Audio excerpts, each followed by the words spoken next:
The Wednesday Bookmark on Family Radio CHRI. Each week we introduce you to something new, something that'll make you think, something that might change your life. Here's this week's author interview on the Wednesday Bookmark on Family Radio CHRI. Joining us this week for the Wednesday Bookmark is Jason Hobbs. Jason has been in private mental health practice for 15 years. He teaches widely on mindfulness, anxiety, and the intersection of religion and mental health. We're going to talk this morning about his new book, co-authored with his wife Dina, When Anxiety Strikes, Help and Hope for Managing Your Storm. So appreciate your time this morning, Jason. Glad to be with you, Brock. Let's begin by going back to late January 1998 and the night that your wife Dina had a panic attack. Tell us what happened, not only that night, but in the aftermath. Yeah, we were fairly newly married. It was, probably about a year or two in. She had just come back from a mission trip over in Ghana. And so part of what we think is the initial panic attack and some of the reaction was related to a medication for malaria that she had been taking. Not that she got malaria, but it was a preventative. And but it was middle of the night. It was, kind of what I now know is typical panic attack material in that there was shortness of breath, this feeling of, oh my gosh, I'm dying, heart rate increase, muscle tightening, all of this sort of fight or flight response that was overactive, super active at that point. Now, we're both in our early 20s, and so, seeing this reaction, it's like, oh my gosh, what is happening? She felt like she was dying, so off to the ER, the emergency room we go. And at that point, they do run through all the normal stuff to make sure, okay, is this anything cardiac related? Is there any difficulty with her breathing that's not related to this, fight or flight response to the amygdala and the sympathetic nervous system? So they rule out everything else and then finally end up with, oh, this is a panic attack.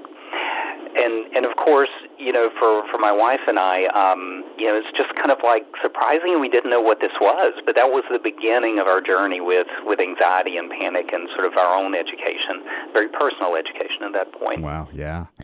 You've structured this book to be read daily for an 8-week period. It would make for an awesome devotional book with each week focusing on a different theme. So let's hit on a few of those themes, the first one being breath.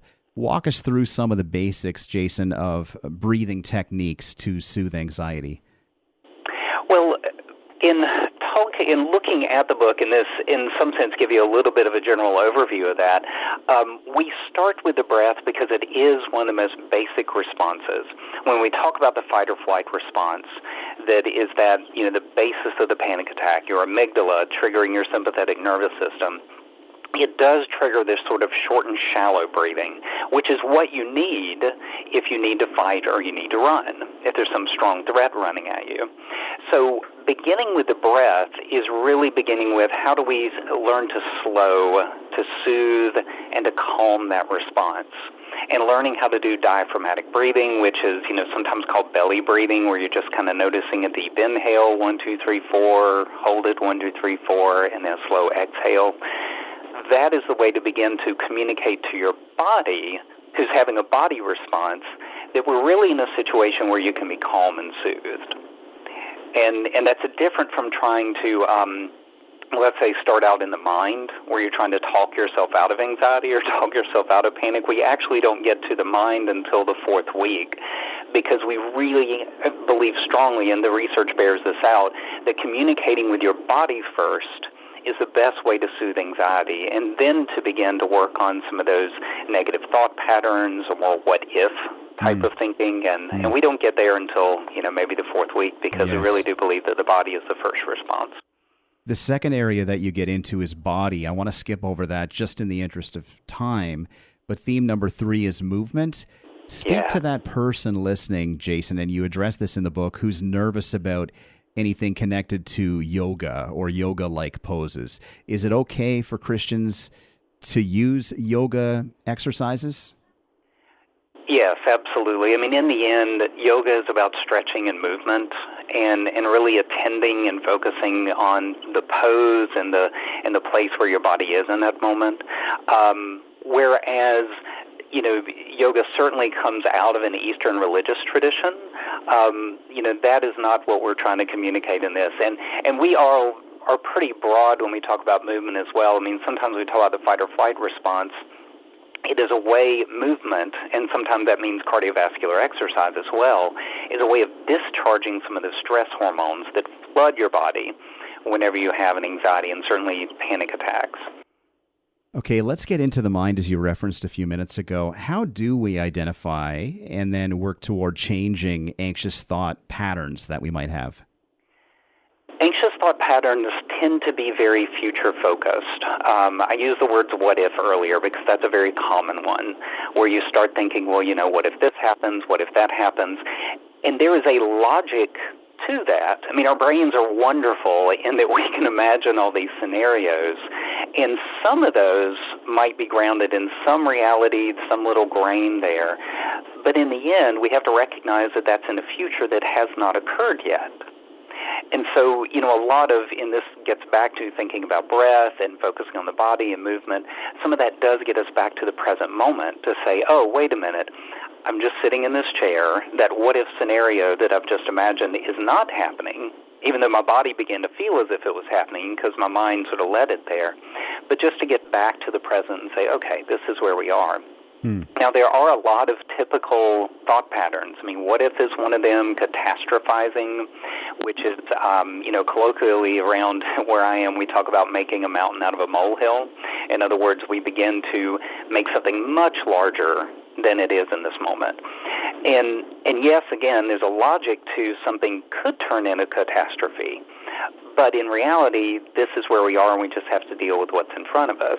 And so a lot of it is, okay, soothe the body, come back, then talk to mind, and say, all right, well, let's just focus on where we are and the problem that's in front of us and the small change that we can make.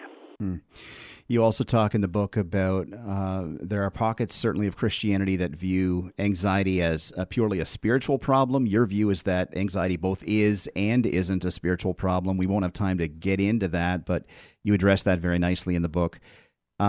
Let's bring this all together as much as we can, Jason, as we close. What final thought do you want to leave us with? Well, in the end, I want people to understand that, anxiety is a medical, physical illness. I mean, there's a way in which many of us can be in situations where that anxiety gets triggered over and over again, and our brains and our body begin to learn to be in that anxious state. And so part of what we try and address in the body is, in the book, is to really address that piece, to understand mental illness in a different way.